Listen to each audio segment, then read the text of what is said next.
আমি রিকোয়েস্ট করব, এই ভিডিওটা যদি ওই পর্যন্ত যায় ভাই, আপনারা জোলা বলেন, তোর পোলা মাইয়ার বউয়ের জায়গা মতো বর, তাও ভাই প্রপারলি প্রবাসীদের সেবাটা দিই।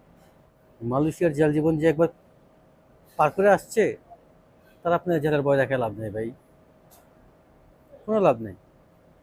ফ্যামিলি ছাড়া, উইদাউট ফ্যামিলি কতটুকু ভালো থাকা যায় প্রবাসে, আই থিঙ্ক এটা জানেন। ওই জায়গাটাতে আপনারা অশান্তিটা করেন, ওই জায়গাটাতে আপনারা লাথিটা মারেন। আপনারা মানুষ না জানোয়ার। হাই হ্যালো, আপনাকে স্বাগতম। আমাকে দেখতে এবং কি শুনতে ভিডিওতে ক্লিক করে দেবেন। ভিডিও টাইটেল এবং থাম্বনেল দেখে বুঝতে পারছেন আমি কোন বিষয় নিয়ে কথা বলবো। ভিডিওতে যাওয়ার আগে ছোট্ট একটা রিকোয়েস্ট, যারা আমার চ্যানেল নতুন কিংবা পুরাতন বাট এখনও চ্যানেলটি সাবস্ক্রাইব করেনি, রিকোয়েস্ট থাকবে চ্যানেলটি সাবস্ক্রাইব করবেন। যারা অলরেডি করছেন থ্যাংক ইউ সো মাচ। আমি বড় বড় অবিরাম মেইন টপিকে আসি। Malaysia passport. মালয়েশিয়া সরকার ভিসা সংক্রান্ত বিষয় নিয়ে, বৈধতার সুযোগ নিয়ে নানানভাবে তারা নানান ধরনের কথা বলে, আসলে আলোচনায় থাকে। যে মালয়েশিয়া সরকার সকালে একটা বলে, দুপুর আরেকটা বলে, রাত্রে আরেকটা বলে। আমরা বাংলাদেশিরা আমাদের বাংলাদেশের সিস্টেমটাকে আসলে কোন মারাটা মারছিলাম আমার জানা নাই। আমি সরি, আমি একটু মুখের ভাষাটা খারাপ করতেছি। আমি আমার ভিডিওতে খুব সহজে মুখের ভাষা খারাপ করি না। আমার দেশে একটা ভাই পাসপোর্ট অফিসে গেছে, পাসপোর্ট সাদা পাসপোর্টটার জন্য সে অবৈধ হয়েছে। তার ভিসার মেয়াদ 6 মাস ওভার হয়ে গেছে, জাস্ট সাদা পাসপোর্টটার জন্য। এখানে ভিসা না, একটা দেশের সরকারের অন্য আপনার বাংলাদেশি অন্য একটা দেশের সরকারের কোনো পারমিশনের এখানে বিষয় না। আপনার নিজ দেশের নাগরিক, আপনি আপনি একজন রেমিটেন্স যোদ্ধা, আমি একজন রেমিটেন্স যোদ্ধা। আমরা পাসপোর্ট অফিসে গিয়ে অপমানিত হচ্ছি, আমরা পাসপোর্ট অফিসে গিয়ে লাঞ্ছিত হচ্ছি, দালালের খপ্পরে পড়তেছি, 2 নাম্বার কাজ করতে, মানে টেবিলের নিচ দিয়ে কাজ করতে বাধ্য হচ্ছি করাতে। ইভেন এই পাসপোর্ট সংক্রান্ত জটিলতার কারণে আমরা অবৈধ হচ্ছি। আমাদের বাংলাদেশি ভাইয়েরা অবৈধ হওয়ার পেছনে কারণও এটা, অনেকাংশে এটা আছে যে তারা টাইমলি পাসপোর্ট পাচ্ছে না। ইভেন অ্যাপয়েন্টমেন্ট নেওয়া থেকে শুরু করে, যদিও তাদের পক্ষে কথা বলার জন্য টিকটকে আরও অনেক কয়েকটা দালাল আছে যে ভাই অ্যাপয়েন্টমেন্ট নিতে পারতেছি, আছে, অ্যাভেলেবেল আছে, দালালের অভাব নেই তাদের পক্ষে কথা বলার জন্য। তো কতটুকু কি আছে সেটা আমি নিজেও জানি।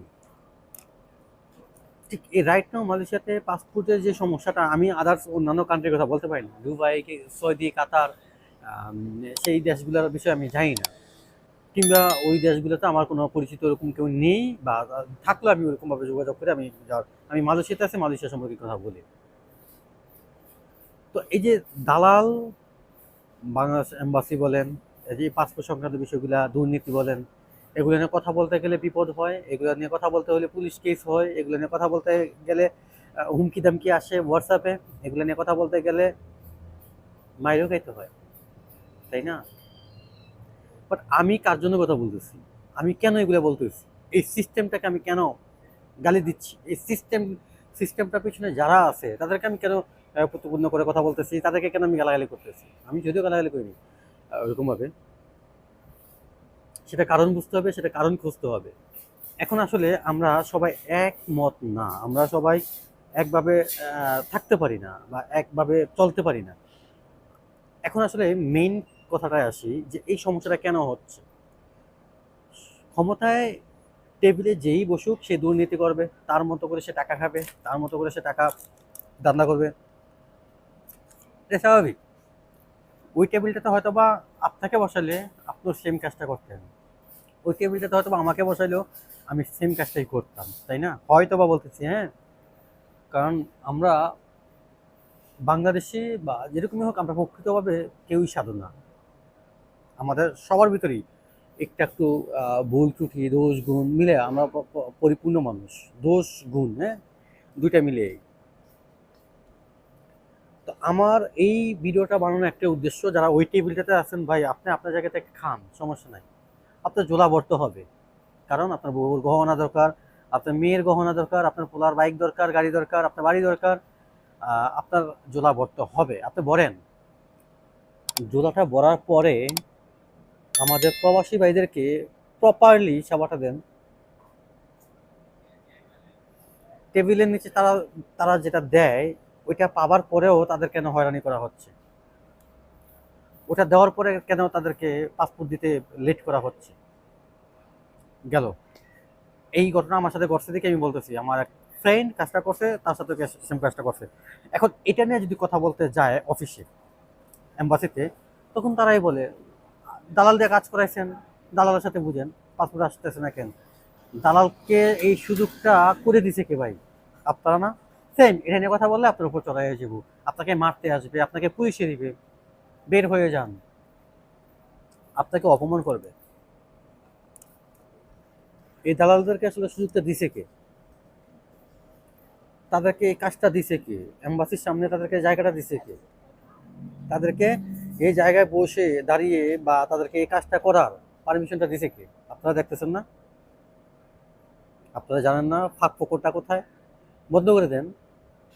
বন্ধ করবেন না, কারণ আপনাদেরকে কাছ থেকে পারমিশন নিয়েই আপনাদের জোলা বইয়েই তারা এই কাজটা করতেছে। তো সেই জায়গায় আপনারা তারপরও প্রপারলি কাজটা করতেছেন না বা টাইম মতো পাসপোর্টটা দিচ্ছেন না। একে তো ওই জায়গায় বসে দুর্নীতি করতেছেন, অবৈধ পথে অবৈধভাবে টাকা ইনকাম করতেছেন, তারপর আবার প্রপারলি সেবাটা না দিয়েও পাপ জমাচ্ছেন। পাপ বাপকেও ছাড়ে না। আমরা সাধারণ পাবলিক, আমরা প্রবাসী, কামলা কুলি, এত কষ্ট করে সারাদিন পরিশ্রম করে 2 টাকা ইনকাম করি, ফ্যামিলিকে খুশি রাখি, নিজে এখানে থাকি, খাই, একটু ভালো রাখার চেষ্টা করি ফ্যামিলিকে, নিজেও একটু ভালো থাকার চেষ্টা করি। ফ্যামিলি ছাড়া উইদাউট ফ্যামিলি কতটুকু ভালো থাকা যায় প্রবাসে, আই থিঙ্ক এটা জানেন। ওই জায়গাটাতে আপনারা অশান্তিটা করেন, ওই জায়গাটাতে আপনারা লাথিটা মারেন, ওই জায়গাটাতে আপনারা আঘাতটা করেন। আপনারা মানুষ না জানোয়ার? আমি এই বিষয়গুলো নিয়ে খুব স্পষ্টভাবে বলতে চাই, এদের জন্মের ঠিক নেই, এদের বাপ মার শিক্ষা আমি খুব বাজেভাবে বলতে চাই। তারপর আমার একটা যা যা মন চায় করুক তারা, আমার নামে মামলা দিবে, পুলিশ ধরে নেবে, নে এগুলো তারা ভয় করি না। মালয়েশিয়ার জেল জীবন যে একবার পার করে আসছে, তারা আপনার জেলের ভয় দেখে লাভ নেই ভাই, কোনো লাভ নেই। এই অভিজ্ঞতা আমার আছে। সো এতটুকুই। আমি এই বিষয়গুলো নিয়ে যত আমি কথা বলবো, হয়তো আমি আরো একটু বেশি কথা বললে সামনের দিকে আমি আরো খুব বাজেভাবে রিয়েক্ট করব, ফ্লাইং ইউজ করব, গালমন্দ। আমি বেশি এই টপিকে বেশি কথা বলতে চাচ্ছি না। সো আমি রিকোয়েস্ট করব, এই ভিডিওটা যদি ওই পর্যন্ত যায় ভাই, আপনারা জোলা বলেন, তোর পোলা মাইয়ার বউয়ের জায়গা মতো বর, তাও ভাই প্রপারলি প্রবাসীদের সেবাটা দিন, রিকোয়েস্ট। এতটুকু। সবাই ভালো থাকবেন, সুস্থ থাকবেন। ভিডিও ভালো লাগলে বেশি লাইক করতে পারেন, শেয়ার করতে পারেন। ভিডিও সম্পর্কিত যে কোনো মতামত অবশ্যই কমেন্ট বক্সে কমেন্ট করতে পারেন। যারা আমার ছোট্ট একটা রিকোয়েস্ট, যারা আমার চ্যানেল নতুন কিংবা পুরাতন এখনও চ্যানেলটি সাবস্ক্রাইব করেনি, চ্যানেলটি সাবস্ক্রাইব করবেন। যারা অলরেডি করছেন, thank you so much and ভালোবাসা অবিরাম।